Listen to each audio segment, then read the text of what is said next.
Hola, hola, ¿qué tal? Encantado de volver a estar aquí con todos ustedes, encantado de estar en el sexto episodio de Ganadería Hoy.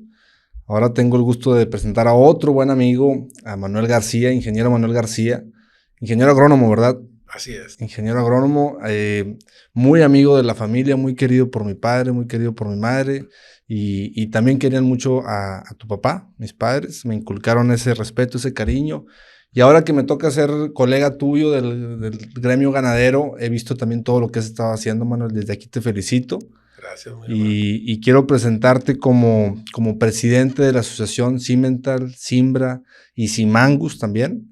La segunda, tercera ¿ves que eres presidente? La tercera, La la tercera tercera, seguida, ¿verdad? sí. La asociación Simbra, Cimental y Simangus. Pues bueno, te cedo el micrófono, Manuel. ¿Por qué Cimental? ¿Por qué Simbra? ¿Qué hay de la ganadería con esas razas?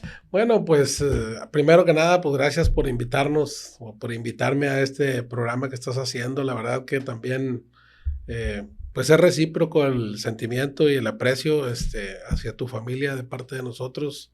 También, pues Gracias. convivimos mucho con tu papá y con tu mamá y ahora con ustedes. Pues contentos de estar aquí. Bueno, de Cimental, bueno, la verdad es que yo a la Cimental la conocí cuando era niño. Mi ¿Tu papá papá fue, tenía esta raza? mi papá fue de los primeros importadores de Cimental a México. Ok. Eh, yo tengo por ahí fotos en donde antes de que se hiciera la asociación hace 40 años, nosotros ya teníamos vacas Cimental en el rancho y estábamos haciendo ganado Simbra, mucho antes de que se hiciera la asociación. Entonces, También los vimos. tenían de registro. Sí, nosotros empezamos nosotros, tú sabes, la ganadería en México y bueno, pues era ganado criollo. En los 60 empezó el tema de la importación de ganado cebú, o poco antes, pero vaya, la mayoría de la ganadería era en base a ganado cebú, ¿no? Y en los 70 es cuando se empieza a importar genética europea, que le llamaban exóticas, esas razas que venían de Europa, en donde la propia Secretaría de Agricultura y Recursos Hidráulicos en aquellos años era la que se encargaba de ir a escoger los mejores ejemplares de becerros a Europa, los pasaba a través de Canadá, brincaba a Estados Unidos porque no podían pisar suelo americano y llegaban aquí a México. Animales que se compraban a los 6, 7, 8 meses de edad, llegaban a los 2 años de edad acá a nuestro país y eran colectados por la propia Secretaría, ahí en Ajuchitán. Órale. Y de ahí salió el Banco Nacional de Semen, en donde tenían 62 centros distribuidores de semen en todo el país. Y entonces andaba la pipa repartiendo el nitrógeno y repartiendo semen para que se hiciera ese programa nacional de mejoramiento genético que fue a través de inseminación artificial. Así llega, digamos que la mayoría de las razas europeas a nuestro país a través de la Secretaría de Agricultura. Ok. Y muchos de En los en 70. los 70, en 1973 para ser exacto, es cuando llega el ganado Cimental a México a través de la Secretaría. Okay. Y Pero ustedes bueno, ya tenían con... nosotros en esos años empezamos obviamente a inseminar el ganado cebú que teníamos, unos comerciales, la mayoría de registro, y empezamos a ver las cimbras media sangre. Nos encantaron esos animales cruzados, pues obviamente con un mucho mejor porte, con mejores tallas, con mejores cualidades maternales, cárnicas, de desarrollo que el ganado pues Criollo no tenía. criollo natural que teníamos. Y ahí empezamos por el gusto del ganado Cimental, alrededor de 1974, 75, que fue cuando empezaban a nacer esos becerros ahí. Papá hizo las primeras importaciones de ganado Cimental de los Estados Unidos alrededor de 1978, 79. Y la asociación se funda en 1982, o sea, unos años después. Entonces ya cuando se funda la asociación, pues entramos a los pocos años, al poco tiempo, a formar parte de esa agrupación, ¿no? Que hoy pues honradamente presido ahí, ¿no? Y que la casa, pues la sede está aquí en Nuevo Y la León, ¿no? sede está aquí en Nuevo León. El primer presidente fue el ingeniero Federico Senos Vaca, un hombre muy visionario, Sí sé quién es. Sí, que claro. vino a traer ese ganado aquí a a México, a Nuevo León, y bueno, pues hubo una diseminación de esas genéticas, tanto las que se estuvieron importando a través de la Secretaría como la que algunos ganaderos también empezaron a hacer, ¿no? Entonces, la verdad que fue un cambio en la ganadería nacional, inició a principios de los 70.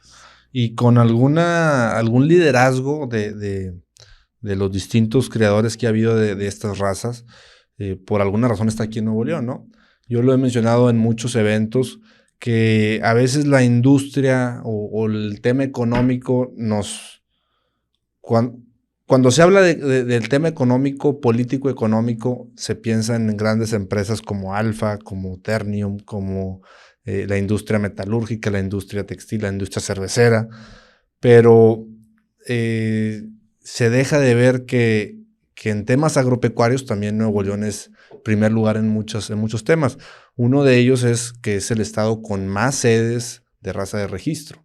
Al final, orgullosamente en el norte, siempre hemos empujado el esfuerzo y la visión de traerte la mejor genética de distintas partes del mundo. Ahorita mencionabas de Europa, a veces de Sudamérica, a veces de Norteamérica, pero siempre queriendo mejorar, ¿no? O sea, el ímpetu del nuevo leonés, el ímpetu del norteño de querer sobresalir. Entonces, ahorita te digo que poniendo en la plática que la sede, la presidencia de la Cimental, Cimbras, Simangus, pues está en Nuevo León. Sí. Y es una de las 6 que está aquí en Nuevo León, como dato extra para toda la audiencia. Así es. Sí, en Nuevo León, bueno, al principio se crean unas delegaciones, se crea la delegación sureste y la delegación noreste.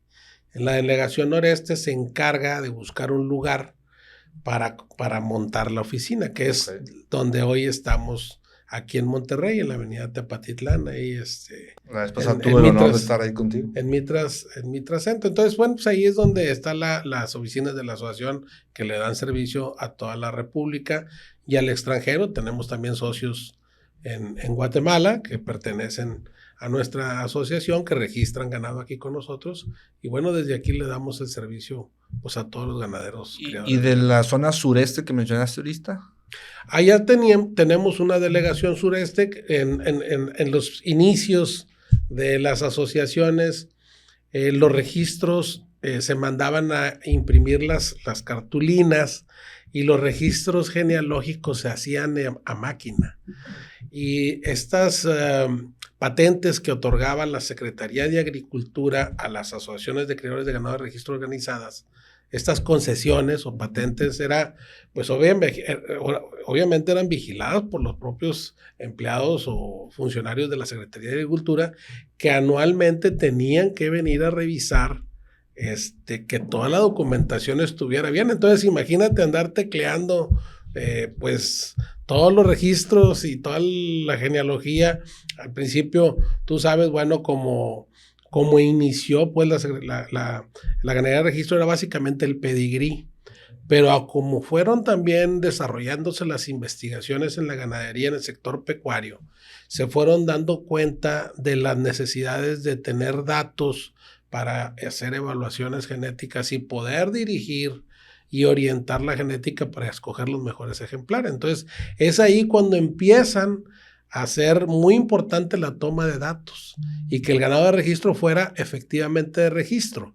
Registrar datos productivos, fechas nacer, peso nacer, circunferencias escrotales, y de ahí se empieza sí, que no fuera un tema de ego, o sea. No, porque bueno, el pedigrí es que este es el hijo del campeón, pues muy bien, pero pues no tiene una circunferencia adecuada o no es de una talla correcta para funcionar, etcétera, etcétera, ¿no? Entonces, el tema de la toma de datos, ese hizo una revolución a la hora de entrarle al tema de mejoramiento genético, y fue hasta el año 2000 cuando se empiezan a realizar evaluaciones genéticas en México, que por cierto la Asociación Cimental Cimbras Simangus Mexicana fue la primera en hacer la primera evaluación genética de ganado bovino. ¿Quién era el presidente? Era el licenciado David Galván Ancira. Okay. Él fue el que tuvo la visión, bueno, finalmente desde la Universidad Autónoma de Nuevo León, con toda la información de la investigación y la docencia, se pone en contacto con la gente del INIFAP, del Instituto Nacional de Investigaciones, y se crea esta primera etapa en donde se empiezan a analizar los datos que teníamos. Y a partir de ahí, que supongo que eran pocos. Eran pocos, no confiables, pero eran los que había.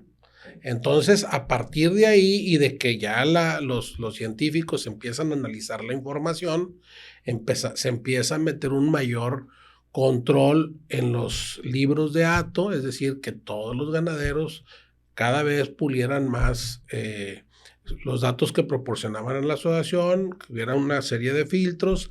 También fuimos migrando en la asociación de tener un programa de registros a tener ahora todo un sistema que integra absolutamente todos los datos en tiempo real y que permite que estas evaluaciones o que estos datos se puedan comparar hoy por hoy, todos los días, y todos los días podemos tener de alguna manera los datos a la mano y al momento, ¿verdad? Y eso ha venido también, la Cimental fue el primero que hizo ese sistema homologado de registros que nos ha permitido ahora sí que exportárselo a otras asociaciones en beneficio de hacer los mejoramientos. Esa era mi pregunta, o sea, una asociación de registro, sobre todo las 6 que están aquí en Nuevo León, ¿se comunican entre sí? ¿Hay una especie de benchmarking en el que puedes decir, yo tengo esta buena práctica, la cagué aquí, güey, no la rieguen acá, o no existe esa compartir información? Porque de repente, perdón que no te deje contestar, de repente se habla o todo es negocio, ¿no? Y para que la ganadería tenga éxito tiene que ser negocio. Y de repente el tabú viejo de decir no compartas tus éxitos para que tu competidor no te alcance, ¿cómo lidias contra eso? Ahora yo creo que estamos en una etapa en la que se comparte mucho más, pero hace 10 años no, güey. Entonces, ¿cómo te tocó ese cambio cuando recién entraste la primera vez? Que no sé qué año fue. No sé si los periodos son de 10 años o de 1 año. No, bueno, yo entré primero de tesorero al fallecimiento de mi padre hace 10 años, en el 2012. En Tu padre fue presidente de la Unión Ganadera. Mi papá fue presidente, fue tesorero primero de la Unión y luego fue presidente. Okay. Y fue tesorero de la Confederación Nacional Ganadera también. Ok, y antes de esos 3 puestos que acabas de mencionar, de don Manuel, ya había sido de la Cimental. ¿O había sido presidente de la Cimental? Él había estado en la Cimental de directivo y como socio desde el inicio. Ok.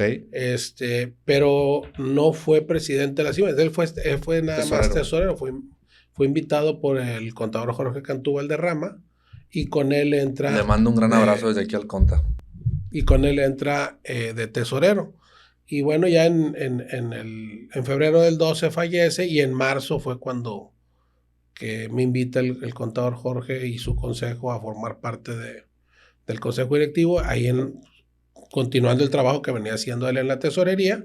Y bueno, desde entonces, pues más metido todavía, ¿no? Uh-huh. Porque pues estábamos metidos en la raza desde antes de que existiera la asociación, o sea, ya estábamos trabajando en el rancho desde antes, ¿no? Ahora nomás se hizo oficial. Ahora se hizo oficial y la verdad es que pues contento con lo que comentas.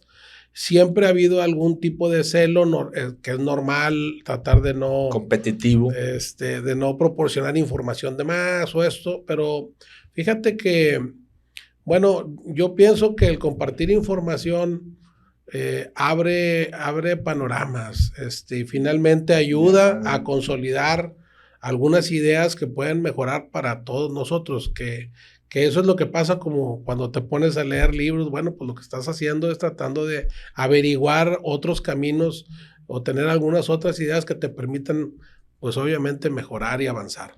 Y hace algún tiempo para acá, a través de que se crea un organismo en donde confluimos todas las asociaciones de criadores de ganado de registro de todas las especies, que se llama el CONARGEN, el Consejo Nacional de los Recursos genéticos pecuarios. Conaf. En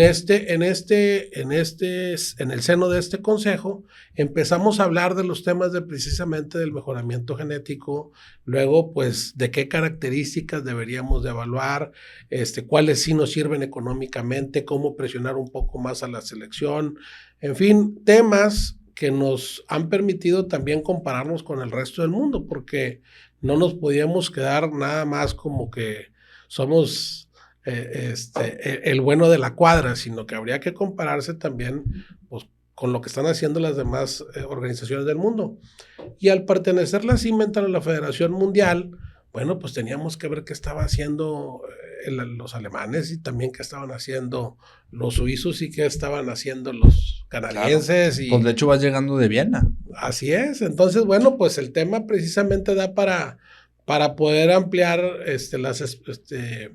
pues las expectativas, las ideas, y de esa manera, bueno, pues también agarrar tema de plática. Y de hace algún tiempo para acá, las asociaciones de criadores de ganado de registro, los presidentes, normalmente nos juntamos como amigos, que somos, y colegas y camaradas, a platicar precisamente de los temas.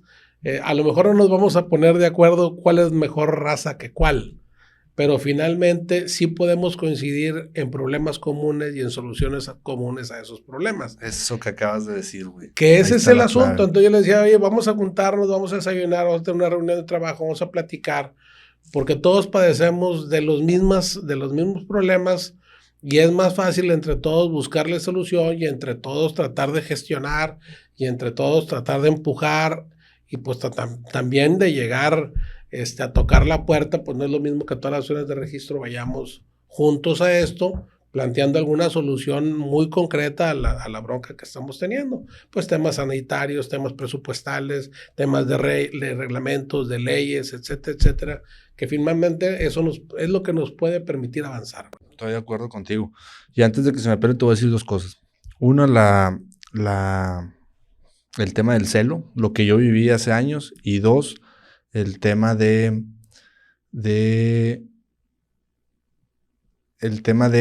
cuando empiezas a hacer algo bueno, todos se suben al barquito.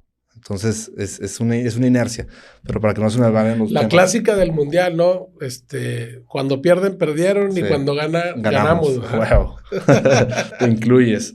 Mira, cuando yo empecé, el primer video que hice, güey, pues lo hice de mi ronco pecho y a ver qué pasa, ¿no? Y pues bendito Dios que pegó muy, muy bonito, pegó muy bien. Y luego pues, se me hizo fácil decir lo que yo estaba haciendo, y se me hizo fácil decir, sí, guau, me salió mal por esto y esto, y se me hizo fácil hacer otro video diciendo, me salió con madre esto, me ahorré estos números, al final gasté tanto, en vez de ir a comprar tanto. Y empezó la gente, pues, entre que aplaudirlo y entre que a verlo bien, los videos, pero la gente mayor, que se los enseñaban los nietos, los sobrinos, o por alguna razón veían el video, hubo gente que me decía, gente que te quiere, güey, que te da el consejo porque te quiere. En su chip era, Armandito, no compartas eso, güey. No andes diciendo, esos secretos son tuyos. A ti te costaron, cabrón. Entonces yo les decía, o les contestaba con mucho respeto, pero decía, pues es que yo no descubrí el hilo negro. Este pedacito lo leí en un libro, esto se lo escuché a fulanito, y esto otro es de mi cosecha. Porque le innové, le puse, escuché, junté, y salió un resultado muy bonito, o muy viable económicamente. Entonces, el tema no es quedarte con las cosas, es compartir. Compartiendo te va mejor. Y compartiendo y explicando, lo entiendes mejor. Porque dijo Steve Jobs, que es de las güeyes que me encanta, lo sigo viendo biografías y siempre salen cositas nuevas. Decía, si no eres capaz de explicarlo, no lo has entendido, güey. Así es. Si no sabes cómo fluirlo a través de tu lengua, está en tu cerebro, pero si no lo sacas a través de la lengua, no, es que todavía no lo entiendes bien. Yo era muy bueno para la química. Me encanta la química. Me encantaba porque ya no arrastro el lápiz. Pero cuando yo se lo explicaba a mis compañeros, lo entendía más todavía. Y lo mismo con los cálculos y lo mismo con la física. Entonces llega un punto en el que arrastrar el lápiz y platicarlo y decirlo y explicarlo, solucionas mucho más fácil los problemas. Entonces voy al punto 2, ahorita decías algo muy padre, que aunque tenemos una competitividad porque mi producto quiero que sea mejor que el del otro compañero, presidente de asociación también, que también busca lo mismo, que su producto sea mejor, pues al final cuando tienes un problema y lo empezamos a platicar los dos, te aseguro que va a salir una solución o una posible solución. Si sumas a un tercero a la ecuación, a un cuarto, empiezan a fluir las cosas un poquito mejor. Me dijo un gran ganadero del estado que le mando un saludo desde aquí, José Luis, del estado vecino, pero también de nuestro estado, José Luis Canales. Si tú le enseñas a hacer ganadería a la gente, te van a adorar. Adorar en el buen sentido, porque se escucha bien obvio, compadre, pero tenemos el 45% de preñez. Ni siquiera llegamos al 50%, güey. Y yo como buen ganadero o que quiero ser un ganadero efectivo, eficiente, pues hablo del 90%. Y si le echo números, ando en el 80%, güey. Por más prácticas que le meto y que estoy al pendiente y que no quiero que se me pase, al final hay variables que se nos pasan. Sí. Y entonces esto es parte de lo que quiero, es eso, enseñarle a la gente que hay detallitos que se nos pelan, que si tienes una zona húmeda te conviene una raza, si tienes una zona seca te conviene otra raza y viceversa, ¿no? O sea, al final hay mucho que complementar. Sí, ¿no? Y la parte importante, como en cualquier actividad o negocio que quieras emprender, lo más importante primero definir a dónde quieres llegar, ¿verdad? ¿Qué es lo que quieres hacer? Y en base a eso, bueno, pues ya definir un plan de actividades y bueno, pues echarle todo lo que tengas que hacer ahí. Pero finalmente el compartir alguna idea, pues explicarla muy bien, eso no significa que alguien la vaya a hacer, porque pues una idea sin acción pues queda como un buen sueño, ¿verdad?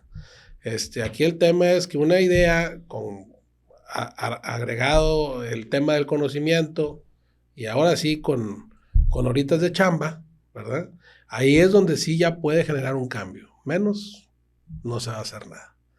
Entonces puedes traer un montón de teorías y de teoremas y de pensamientos ilustres, pero si no le atoras a hacer el cambio ahora con que la tengo chamba. este puesto político, Manuel, todos los días hay juntitas y eventitos y protocolos. Ya lo sé. Y se acaba el día y digo, Chihuahua, ¿cuántas de estas juntas serán de veras, güey? Y a veces me toca ir por protocolo y tratas de ponerle el sazón no político que a veces a la gente no le gusta porque no caminan las cosas con la burocracia. Entonces, a ver, es que esos papeles no los pidas, pues si para eso está el típico ejemplo, ¿no? Te piden la INE y luego te piden el CURP y luego te piden el no sé qué y la fe y el acto de nacimiento. Oye, pues en la INE está todo, güey. ¿Por qué me pides todo 50 veces? ¿Sabes cuál es el problema más grave? Es que nos perdemos entre tanta actividad y no nos vamos a las R's. ¿Cuáles R's? Resultados. Mientras tú no tengas claro qué resultados es lo que quieres tener, lo demás es puro show. O sea, finalmente te puedes pasar día y noche haciendo 1000 cosas, pero si no está claro hacia dónde quieres llegar, no vas a llegar. Fíjate, porque no va a salir del tema, compadre. porque no es imposible que lo puedas hacer si no lo traes ahí estructurado. Hay una estadística muy chingona de Harvard, que fue la primera vez que yo escuché Harvard. No, digo, tendría 15 años o 16 años y la tengo bien grabada, güey. Decía, así, era una revista de las que salían mensualmente, Selecciones. Te debes de acordar de esa revistita. O semanalmente, no recuerdo. Papá siempre las compraba. Siempre le llegaban. Entonces, ese estudio decía que el 84% de la gente empezaba su carrera profesional y se graduaba y empezaba su vida profesional sin una meta. Y todo ese 84% tenía un sueldo promedio, entre tanto y tanto. No recuerdo el número, pero pues no era apantallante, ¿no? Al menos para un morro de 15, 18 años. Y el otro 16%, güey, que tenían metas claras desde su vida profesional y desde su vida estudiantil y en su vida profesional, el monto era el rango de ingresos que percibían ese 16% era mucho mayor, güey.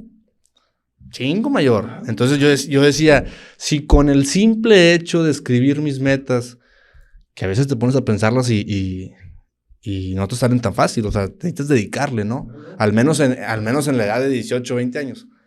Y yo decía, si con el simple hecho de plasmar en un papel mis metas me asegura o me acerca a las probabilidades de ganar más lana, pues a huevo que las escribo, güey. Entonces, y a los 5 años las lees, porque ahí las tengo yo guardadas, y ya son otras, güey. Pero al menos esos primeros años ibas bien encaminado y bien motivado, ¿no? Tragándote el mundo, queriendo hacer y deshacer. Y yo desde aquí le agradezco a papá hasta el cielo que siempre me dejó desmadrar lo que quisiera desmadrar con tal de aprender. Esa es una excelente forma de aprender. Una vez a papá le chulearon. Yo soy muy bueno para la reversa, compadre. La reversa de los remolques. Se escuchó medio raro. Soy muy bueno para la reversa, para reversear remolques. Y un señor dijo, oye, qué bueno es tu hijo, Armando, para reversear un remolque. Una parte complicada, con mucha habilidad, a la primera lo puso. Y papá, que tú lo conociste con su gracia, cállate, si ya lleva como 10 defensas. O sea, donde les partía a su madre practicando y practicando y practicando. Pero pues siempre me dejó hacer.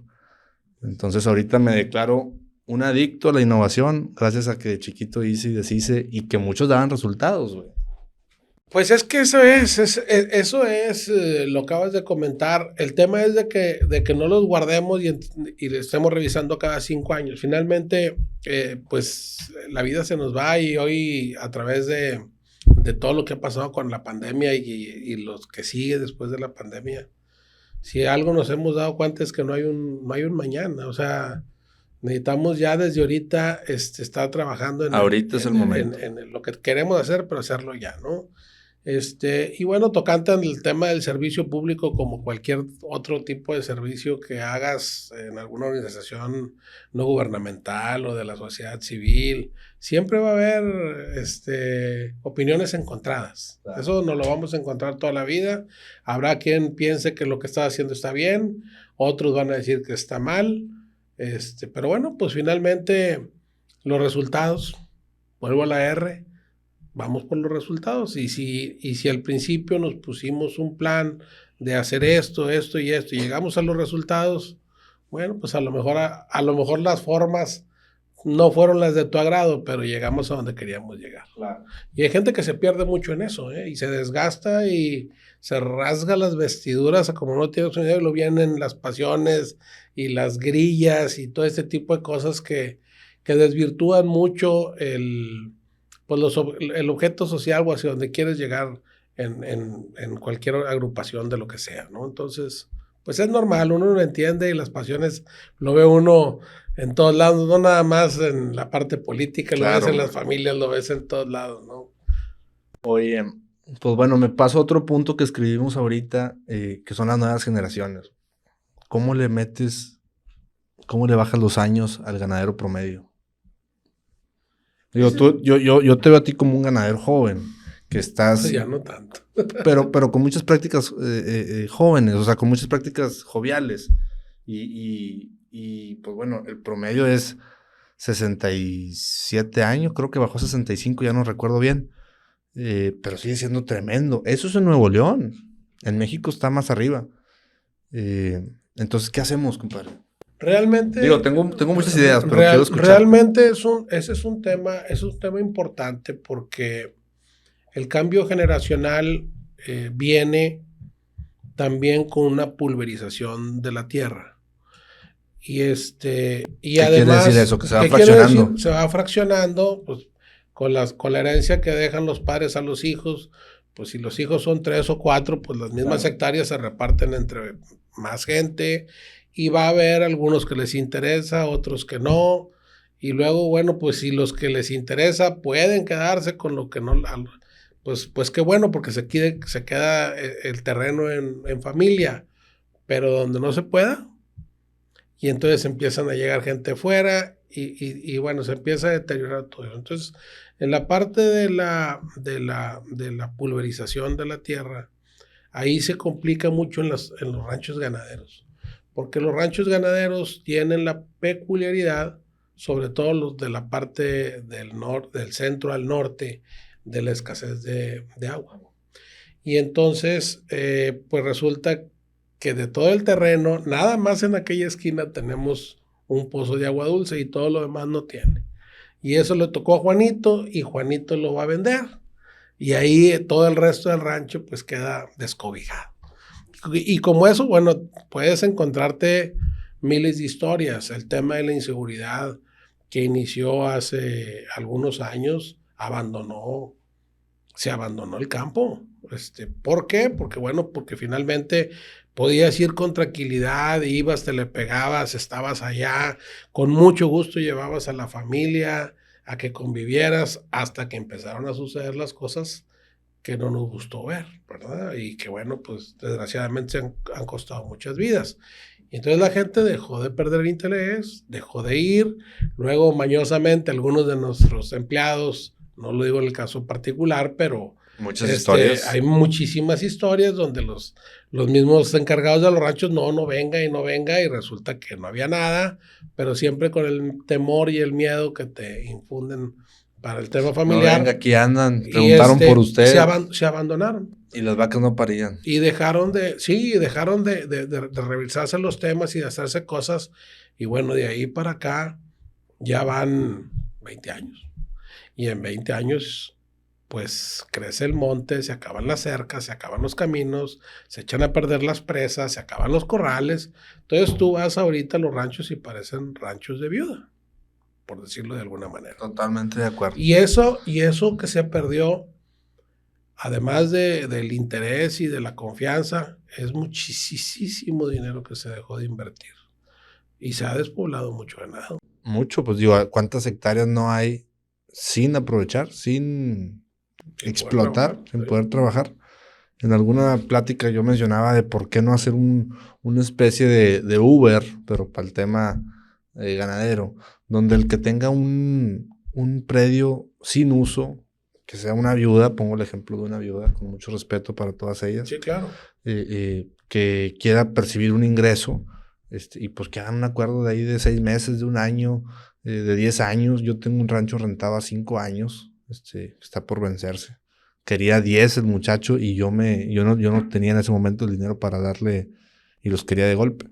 Entonces le dije, te doy 5, güey. Pero es como funciona, porque me permitía a mí descansar unos ranchos donde ya no tenía tanta comida, estaba sobrepastoreado.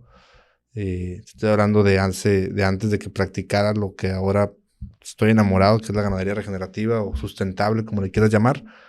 Y me permitió saber que 5 años iba a estar yo pudiéndolo explotar ganaderamente nada más, porque ahí se acordó que la casa no se tocaba.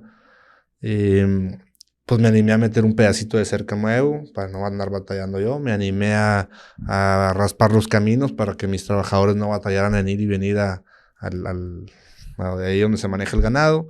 Entonces te anima a hacer cosas en lo que no es tuyo. Porque habrá quien dice, no, hombre, ¿para qué le meto la máquina? ¿Para qué le meto alambre si no es mío? Pero ya 5 años, amortiguarlo 10 años, pues te funciona muy bien. Entonces no hay eso, hay que tratar de crearlo. No, y bueno, pues para poder regresar y tratar de incentivar a los jóvenes es primero asegurarles que su vida va a estar bien en los trayectos y que pueden desarrollar la actividad de manera correcta y adecuada ya en sus lugares, en sus ranchos, ¿no? Eso sería lo primero. Segundo, tendríamos que, además de capacitarlos en los temas pues más importantes que se pudiera tener. El otro es la formación de nuevas gentes que se dediquen a trabajar en el campo. Mira, la vez pasada platicaba con algunos ganaderos. Existe la enorme necesidad de contar con mano de obra más calificada. No nada más el ganadero, no, la gente que labora todos los días en el rancho. Necesitamos educarlos a hacer las cosas de manera diferente, de la manera correcta y adecuada como debe ser. Todo mundo sabemos que estamos escasísimos de mano de obra de México para arriba, batallamos para encontrar gente para trabajar. Pero nada más, pero no nada más encontrar gente, sino encontrar gente que sepa. Ahorita ya no encuentras, no hay gente capacitada y hay que formarlos.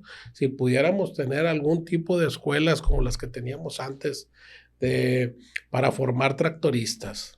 Había escuelas para poder capacitar a los tractoristas que supieran medir los aceites del diferencial, de la transmisión, del motor, hacer un cambio de filtros, que le pudieran poner el 3 puntos, que pudieran nivelar una sembradora, que pudieran saber manconar las rastras. ¿El qué? Ahorita te preguntan los muchachos, ¿el qué? Así es. ¿Qué? Mira, ¿Mancornar qué? ¿cuántas veces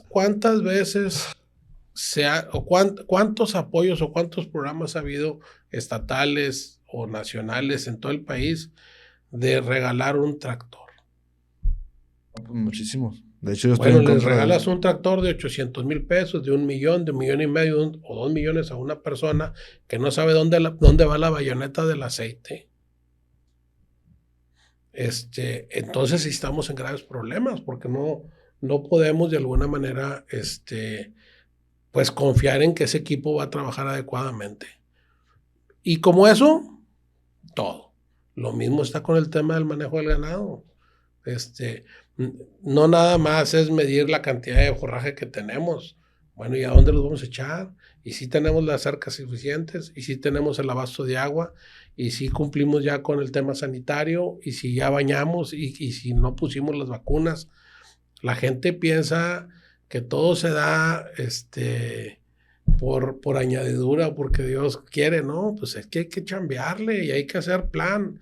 Y vuelvo a la libretita, o sea, tienes que hacer un plan de los 12 meses, establecer un calendario, un protocolo sanitario, que voy a poner estas vacunas en el temprano, tengo que poner estas virales en el tardío. Tú te vas y la mejor forma de hacer que nos vaya bien en la parte sanitaria es en la prevención. Y para prevenir tenemos que vacunar y hacer ciertos manejos antes de tener problemas. Entonces, el uso adecuado de bioxicidas, cuando la gente le saca pruebas de resistencia a las garrapatas. Que es algo súper sencillo. Yo sí lo hacía antes, pero pues no, nadie tiene esa cultura. La cultura de de hacerle pruebas de fertilidad a los toros que están trabajando en el... Y es baratísimo, güey. Es baratísimo. Pero no lo hacen. ¿Cuánta gente hace palpación a sus vacas? Ahorita estoy viendo la manera de rescatar una bolsa para hacer unas cuadrillas por región para eso. Que te hagan pruebas gratis de fertilidad y palpación. Que te digan, esta vaca tiene 2 años de no preñarse, 3 años, no se va a preñar por X o Y razón. Esa ya va para el cuchillo, que ya no se esté tragando. El programa de la Ruta del Toro que se hizo en aquella época que estaba mi padrino Lalo Leal allá en la ganadera, fue un excelente programa. 4 o 5 camionetas con 2 médicos veterinarios cada uno o 3 y a darle vuelta a todos los ranchos.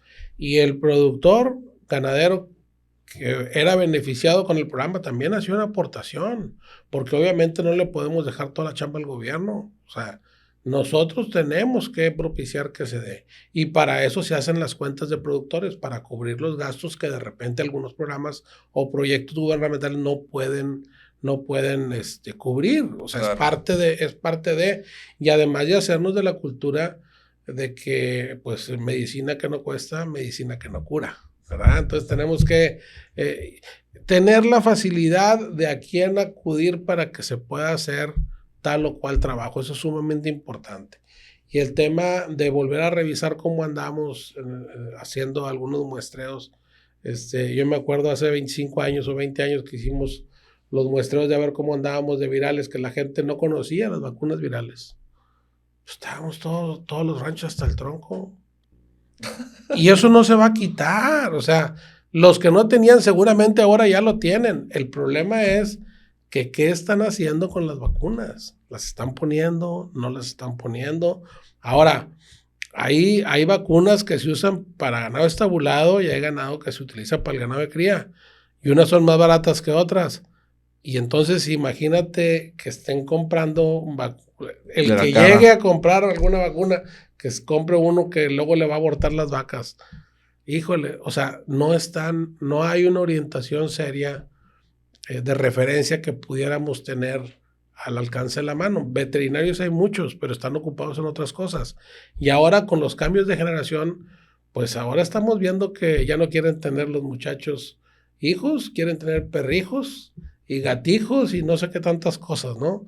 Pero ya cada vez se está especializando la medicina veterinaria en pequeñas especies o en animales domésticos. Ya no están pensando en las vacas, no están pensando en las cabras, no están pensando en las borregas. Con el debido respeto para los colegas veterinarios, están ocupados viendo a dónde van a hacer negocios. Fíjate que hoy fue pues la toma de protesta del nuevo director de veterinaria. Ahí nos saludamos en la mañana. Y antes de este evento, yo había platicado mucho con Gustavo Moreno, el director que salió, y también con Gustavo Hernández, el director que entró. Y mencionábamos eso, güey. Que le echáramos ganas a producir veterinarios que quisieran estar en ranchos, que quisieran estar en corrales, que se quisieran ensuciar. Porque ya hay muchos veterinarios y muchos agrónomos de cuellito blanco, de escritorio, de ciudad.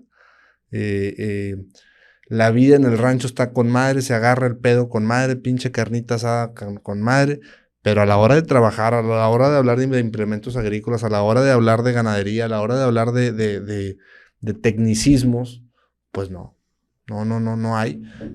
La vez pasada invité a unos, perdón que te quite la palabra, invité a unos practicantes de veterinaria y de agronomía, con todo el respeto para ellos, digo, fue una tarde de mucha risa, pero pues andaban clavando la vacuna ellos solos en las costillas. O sea, la jeringa, perdón.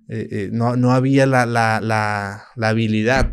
Y luego ahora con estos 2 años y medio de pandemia que no pudieron ni conocerse. Yo no vacuno, no tengo, digo, me quité de eso por una nueva filosofía, pero pues los becerros de exportación se tienen que capar, ¿no? Entonces, a la hora de trabajarlos, ahí es donde te diviertes con los amigos que no le saben mucho y que los pones a tironear y al azar,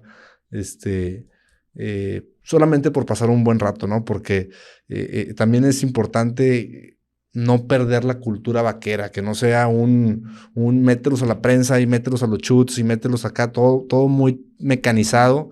Yo creo que de repente vale la pena también la divertida, las criadillas, la carnita asada, pialeamos unos, cabeceamos otros, y te lo juro que para la gente de la ciudad, amigos que han ido conmigo, no se les olvidan esas tardes, porque no, son unas aventuras tremendas, aparte de que nunca falta el Godínez que con 2 tecates se anda balbuceando, entonces más risa, ¿no?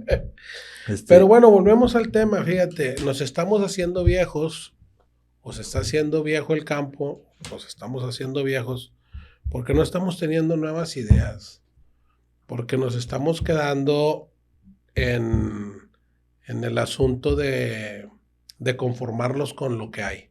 Y ahí es donde te digo que me hacías la pregunta, ¿qué tenemos que hacer? Pues tenemos que hacer un cambio de actitud, pero tremendo. Y todos. O sea, ¿Quiénes son todos los ganaderos? Es que yo hablo de los ganaderos, de los hijos de los ganaderos, de los nuevos, de los nietos de los ganaderos, que esos hay que empezarlos a jalar desde chiquitos. Y el otro tema es las autoridades y las organizaciones tenemos que trabajar juntos en el mismo tema, porque no se lo puedes dejar todo a alguien. Se ha perdido mucho tiempo y en esa pérdida de tiempo ya no hay el enlace para volverlos a juntar. Se rompió el cable y ya no hubo quien le siguiera. Entonces ahí es un trabajo importante. Por ejemplo, las organizaciones de productores deberían de estar ahorita muy ocupadas en ver cómo les llevan una nueva técnica, una nueva información a sus socios ganaderos, cómo organizar esos grupos GABAT que tuvimos hace algunos años que funcionaban de maravilla, cómo buscar un veterinario que nos vaya y nos palpe y nos pruebe los toros y que podamos hacer las pruebas de TV-IBR en conjunto y que podamos asistir con la autoridad para hacer algunos proyectos, algunos programas regionales en beneficio de O sea, ese tipo de cosas de poder hacer en grupos, hacer cosas de cambio, ser agentes de cambio. Y eso no es más que es un cambio de cultura. Por eso digo que es un trabajo de todos. Entonces, si estamos esperando juntarnos una vez al año en la asamblea pues, para ver protocolo, pues ya informamos y fuimos y regresamos y lo que entró salió y todo muy bien. Bueno, pues está muy padre, ¿verdad? Y ahí platicamos qué pasó durante el año y damos un minuto de silencio por todos nuestros amigos, familiares y compañeros que se adelantaron. Pero ¿qué estamos haciendo? O sea, ¿qué estamos innovando? La palabra innovación que no quede ahí escrita, sino que estamos haciendo. Pero además de innovar, ¿qué vamos a transferir? Tenemos que transferir la tecnología nueva que está existiendo en todos lados. Todo el mundo está haciendo cosas diferentes. claro. Y nosotros no. Y no queremos, porque no queremos cambiar. Y no queremos cambiar porque, pues, ¿para qué le mueves, hombre? Así déjale. Y ese es el tema. Y cuando alguien empieza a moverle, pues se vuelve como una especie rara, que hay que atacar porque está moviendo el agua y resulta que eso no es bien visto, ¿no? Entonces, desgraciadamente, a lo mejor esta parte no tiene mucho eco, pero si se empezara a hacer otra vez, tuviera un cambio tremendo. Y aunque fuera con pequeños grupitos de 10, 15 ganaderos, que compremos juntos los minerales y nos salga más barato, que vaya el mismo médico veterinario, nos haga las pruebas en un ratito y nos desechemos de esos animales que tú decías que no nos sirven, y que podamos comprar algunos animales en conjunto, y que podamos hacer las pruebas, que podamos hacer un pool para comprar y vender juntos, pues a lo mejor vamos a comprar 2 pesos o 3 pesos más barato y a vender a 8 o 10 pesos más caro. Y ya con eso resolvimos una gran parte del problema, que es el tema de si está en rojo o en negro el número. Así es. En ese pedacito ya nos arreglamos. Y si nos cambiamos del 45 al 80 o al 70, también cambia mucho el número. Y si empezamos a trabajar mejor nuestros agostaderos, nuestra forma de pastorear, las mismas máquinas, oye, pues si vamos a contratar pues entre todos unas curvas a nivel y hacer esto y hacer lo otro, pues que si se me va a mí el agua que no se te vaya, compadre, a ti. O sea, claro, buscar la forma de tener que trabajar un poquito más en conjunto. Después de que se está viniendo esto del tema de la pulverización, pues a ver cómo le hacemos ahora grupos de ranchos que trabajemos juntos por región. Y eso nos puede dar muchísimo a cambiar el esquema, ¿verdad? Y si ya los 6 o 8 o 10 vecinos nos ponemos a manejar la fauna silvestre juntos, pues no es lo mismo que estén viniendo los sobrinos de Juan y nos maten los venados de todos, cuando si estamos todos juntos, oye Juan, pues no la friegues, ¿verdad? En vez de que lo regales, mejor te regalamos un venado, pero vamos a venderlos todos a $1,000 o a 1,200. O sea, ponernos de acuerdo para hacer ese tipo de cosas que nos permitan avanzar, porque mientras, si seguimos difusos, confusos y dispersos, no vamos a llegar a ningún lado. Sí. Ese es un tema. Oye, si le seguimos rascando, no brincamos el punto. Pero voy a llegar a uno que particularmente contigo cuando te invité, me interesaba mucho. Tú tienes una actividad paralela a la ganadería, que sale de la ganadería, que sale de tu rancho, que sale de tu innovación, que sale de tu estudiarle cómo hacerle para que sea algo sostenible. Primero, hablar de la importancia de tener más negocios, no nada más la ganadería, porque pues una vaca pare, si bien nos va, cada 12 o 13 meses, ¿verdad? Y esperando que de 10 te paran 10. 9 estás muy bien. Desgraciadamente ahorita hablamos de un 40 y tantos %. Menos de 5 vacas son las que te van a dar un becerro. Entonces se hace muy poco jugoso el cheque cada que vendes becerros de destete, cuando te dedicas a la pie de cría, ¿no? Entonces, dentro del negocio de la ganadería, lo he dicho varias veces, hay varios negocios, producir becerros, la cosecha de becerros, desarrollarlos, engordarlos, sacrificarlos, empacarlos y el cliente final, que son las carnicerías, que casi siempre allá donde está la lana, ¿no?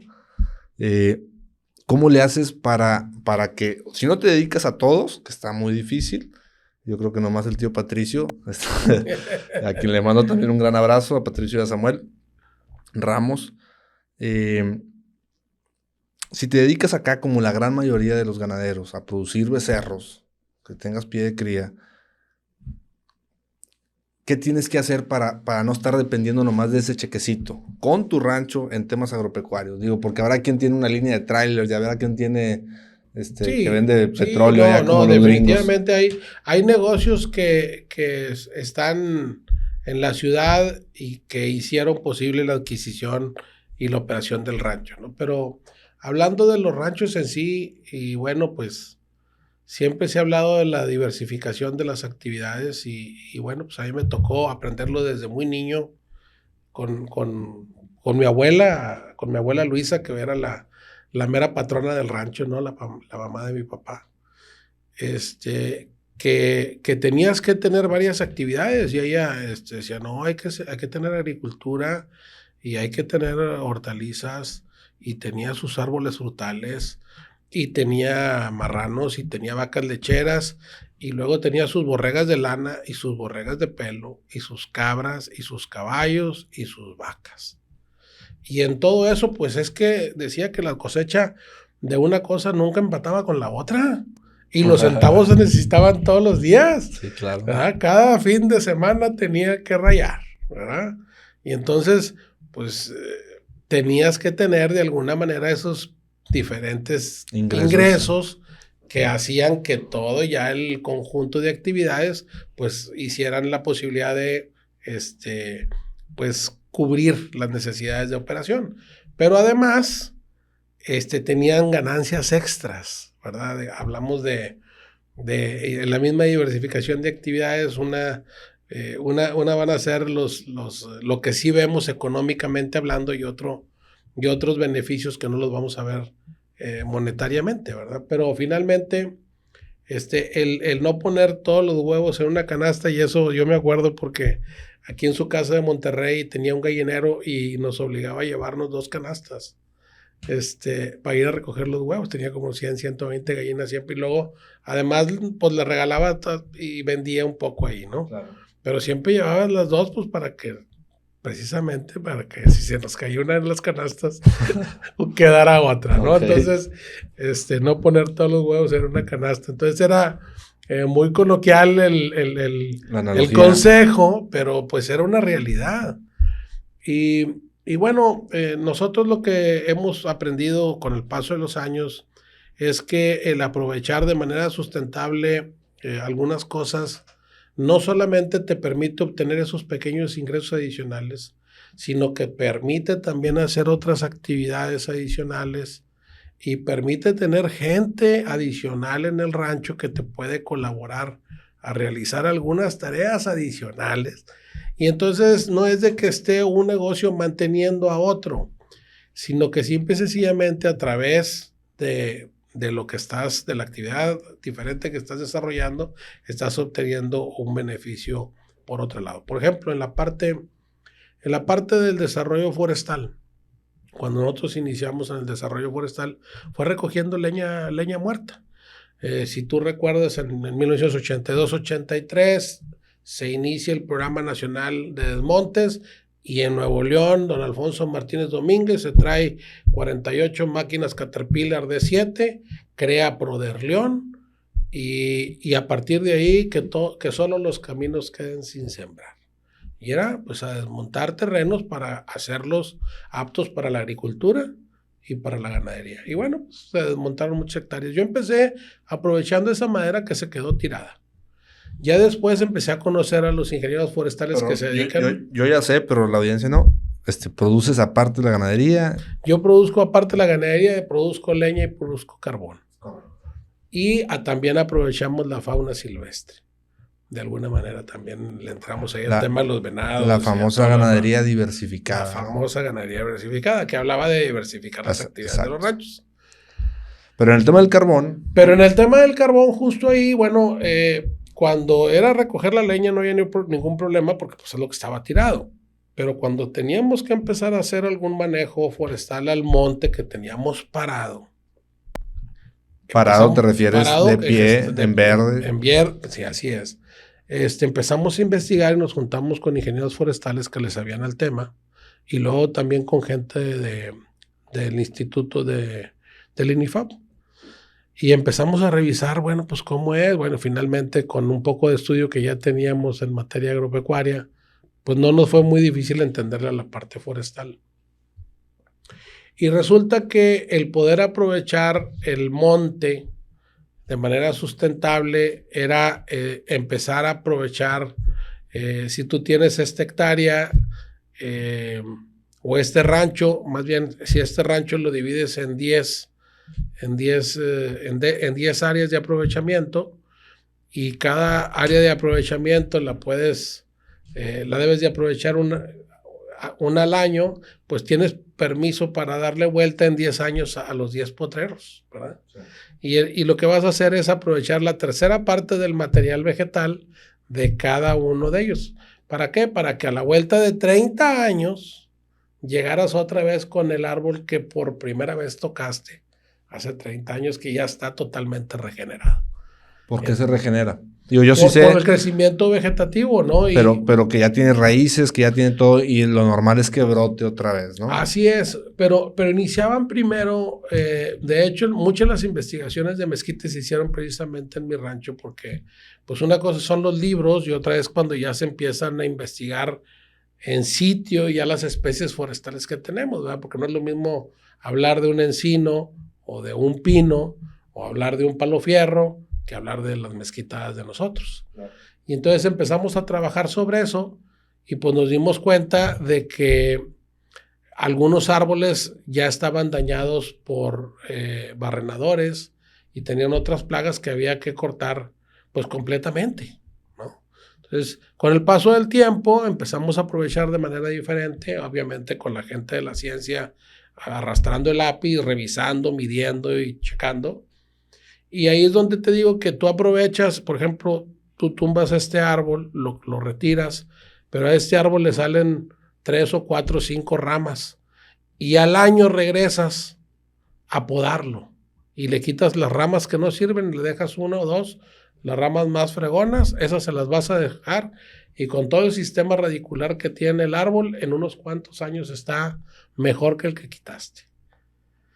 Mucho mejor, más vigoroso y todo, pero con la visión holística y del tema que debemos de combinar las actividades, pues dentro del disturbio que hacíamos en el suelo, en las áreas que íbamos interviniendo, pues con el paso de la gente se hacía movimiento de suelo, tenías que quitar le llaman el sotobosque los forestales, pero no es más que, digamos que pues todo el ramerío que hay por ahí, se descubría un poco, le entraba la luz, se cubría la capa dura del suelo y empezaban a salir las semillas que estaban guardadas por años ahí. Y que empezó a haber relevos generacionales de árboles. De árboles. Pero tú me contaste algo que me gustó mucho, que era cuando tu papá te decía, esos pinches árboles grandotes, emblemáticos del rancho, no me los toques porque me gustan, güey. Sí, había una zona que a él le gustaba muchísimo, bueno, a todos, porque además eran unos señores árboles reales. No. Y nosotros los usamos, de hecho, esos árboles como árboles padre para recolectar semilla y luego hacer plántulas que se fueron a reforestar. Te platico luego de eso un poco más. Pero el tema es de que me decía, esos árboles no los toquen, y todo el mundo ya nos habíamos dado cuenta de que si no los tocábamos iban a morir. Le dije, oye, papá, es mejor aprovecharlos porque se va a pasar esto. Pues no me los tocan. Pues no se los tocamos, es el dueño del rancho, lo brincamos, no pasa nada. Y resulta que al paso del tiempo, y a él le tocó verlo después, 10 años después, toda esa zona de arbolado, que eran como unas 400 hectáreas, todo ese arbolado se murió completamente. Se llenó de plagas, se debilitó en una de las sequías, que eso es lo que pasa con las sequías muy prolongadas, se debilitan las especies forestales, entran, las plagas se iban a los árboles más viejos, no le entraban a los árboles jóvenes que se estaban regenerando porque estaban muy fuertes, se fueron a los árboles viejos, fueron los que se acabaron. Y resulta que pues nos dimos cuenta al paso del tiempo que lo único que no aprovechamos de manera correcta fue lo único que se echó a perder. Se desperdició. Sí. Pues fíjate qué gran... Fue una pena, pero un gran... una gran lección que no te la dio en ningún libro, güey. Sí. Y ya después dices, no, me lo hubieran... Pues lo hubieran no existe, ¿verdad? Pero finalmente, bueno, pero vas trabajando y, bueno, a lo mejor si un carbonero va y trabaja directamente en un rancho, pues él no va a traer a lo mejor la visión de que las brechas que tú haces para llegar a las zonas forestales, pues que sean un poquito más amplias, que esté movido el suelo, que le eches un poquito de semilla de zacate para tener un poco más de forraje por hectárea en todo el terreno, una mayor capacidad forrajera. Hay que complementarlo. Claro, y al final vas a tener unos bosques trabajados o unos montes trabajados con una mayor capacidad de carga, con una diversidad de especies y además que lo aprovechaste bien y generaste recurso, hiciste todo esto que te permite ahora tener mucho mayor biodiversidad. Sí. Y eso, a la larga, los que le saben le llaman servicios ambientales. Finalmente, hay algunas personas que no han querido reconocer que los dueños de los ranchos, y la mayoría son los que no cobran, son los grandes prestadores de servicios ambientales del mundo. En este caso, los programas oficiales del gobierno a través de la Comisión Nacional Forestal o de la CONAMP o aquellas enfrascadas en la parte de los bosques, pues decían, vamos a cuidar la parte del bosque allá, ahí, etcétera, etcétera, porque genera ahí el agua de todo el recurso que se mete en la ciudad, pero pues no es cierto, no nada más esa partecita en la sierra es la que hace que llegue agua al subsuelo, ¿no? Y bueno, ahorita yo te puedo decir, por ejemplo, cualquier rancho ganadero de aquí de la región, que lo haga de manera adecuada, pues son héroes. Son unos grandes prestadores de servicios forestales. ¿En dónde se captura el carbono? En el suelo, a través de las plantas y a través de las especies maderables. Todos esos montes que se están haciendo nuevos, que se están haciendo muchos porque se está montando todo. La agricultura y la ganadería, la parte de las pastas, ya ahora ya se ven un montón de monte. 20,000 hectáreas de agricultura. Bueno, pues ahí está capturado el carbono que tanto se pregona que hay que capturar, ¿no? Sí. Pues ahí está en esa madera y ahí está en el suelo. Todo del cuidado de la biodiversidad, todos esos animales, esa flora y esa fauna silvestre nativos de aquí de la región que se están cuidando y que se están haciendo mayores poblaciones, ¿dónde están? En esos ranchos. Todas estas represas y todos estos arroyos y todo esto que se guarda el agua ahí, que le sirve a esas especies animales silvestres. Bueno, pues eso lo hizo el hombre, lo hizo el dueño del rancho en su rancho para cuidar y para tener agua para sus vacas, pero también para la fauna. Finalmente, no se trata de que vayamos en otra sequía a romperle el bordo a la presa. Claro. No, eso tenemos que quedar claros que es un trabajo que le sirve a muchísima gente ahí, pero además le sirve mucho a la biodiversidad. Entonces se crean ahí microclimas y hay una bola de cosas que no debemos de interrumpir que se haga porque se está haciendo bien. Y esa gente no cobra por prestar servicios ambientales. Pues así somos los de corazón, güey, ¿no? Y la mayoría de la gente ni siquiera sabe que lo está prestando, ¿eh? No, pero bueno, finalmente qué bueno que se esté haciendo. Sí. Hoy vemos unas zonas, por ejemplo, las zonas de Cerralbo para allá que fueron reintroducidas con venado, con la blanca, que nos tocó a nosotros aportar o donar algunos animales en aquellos años. Ahora tienen un chorro de fauna. Nosotros igual empezamos con poblaciones de un venado cada 3 hectáreas y luego cada quién sé qué, y ahorita ya tenemos un venado por hectárea o venado y medio, y teníamos de 3 ahora de 3 hembras por macho y ahora tenemos 1 por 1. El tema de los guajolotes, y eso yo te lo digo también, debido al manejo forestal, papá dijo que de niño él escuchó en el fondo del rancho pues a los guajolotes, pero jamás los vio. Él los escuchó por ahí al año del 50, 55 y jamás los vio. Y nosotros con el manejo que hemos hecho y que la agricultura y que esto y que el otro, ahora vemos las parvadas de 20, de 30, pero muchos y por todos lados bien diseminados. Sí. Y eso, pues eso se lo estamos dejando a la generación que viene. Y como decía papá, en la Rosita, en el rancho de Nogales, de Abuelo Nuevo León, cada vez hay más guajolote. y decía, papá, la verdad que se enojaba cuando le querían invitaba, o sea, tenía cazadores, aprovechaba los venados y querían matar gatos monteses y coyotes y esto. Y, oye, tú vienes por esto. Los gatos monteses, los coyotes, por más que sean depredadores, también es un atractivo a la vista, es un incentivo a mi familia, es un incentivo a mis amigos. Claro, claro. Entonces, hacen su función dentro de la cadena alimenticia y los guajolotes es una chulada ver las parvadas no de 20, güey, de 40, de 60 animales, los cóconos, como les decimos nosotros, volando y corriendo y cuando te toca andar en la cuatrimoto o en el racer que das vuelta en la brecha y los ves y le pisas a la cuatri, pues vuelan y vuelan al lado de ti, güey. Y es peligroso porque de repente te dan un pinche coconazo. pero es una bonita experiencia que la gente que no tiene la oportunidad de estar en un rancho, pues lo valora y jamás se le olvida, insisto. Porque nosotros los ganaderos, los agricultores, los que tenemos un pedacito de tierra, pasamos la pandemia muy a toda madre. Y una cosa que quería comentarte con ese tema de la diversificación productiva, como tienes que atraer gente para cubrir los espacios que se van a requerir para desarrollar las actividades, pues tienes que traerte gente de otras partes a trabajar. Y es un semillero de los nuevos muchachos que se van a quedar en el rancho. Entonces, eso es bien importante porque yo tengo empleados que empezaron de niños, que nacieron ahí y que luego se hicieron vaqueros y otros se hicieron tractoristas y otros enseñaron a hacer cercas y el aprovechamiento nosotros que tenemos forestal, oye, pues primero las postas me las dejas y los tirones me los dejas. ¿Por qué? Porque yo los voy a necesitar aquí, no me los vas a quemar.